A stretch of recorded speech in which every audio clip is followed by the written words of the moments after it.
Hello, ഇന്ന് ഷോപ്പിങ്ങിന് പോയപ്പോൾ ജപ്പാനിലെ ഫേമസ് ആയ മനേക്കി നേക്കോ എന്ന ഭാഗ്യപൂച്ചയുടെ സ്റ്റാച്ചു കണ്ടു.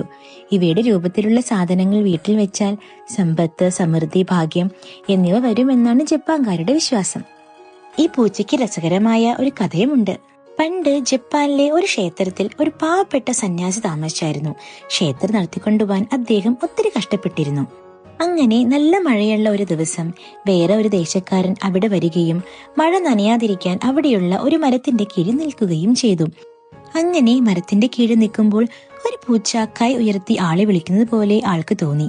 ആ പൂച്ചയുടെ അടുത്തേക്ക് പോകുമ്പോൾ പെട്ടെന്ന് അയാൾ നിന്ന മരം വീഴുകയും രക്ഷപ്പെടുകയും ചെയ്തുത്രേ.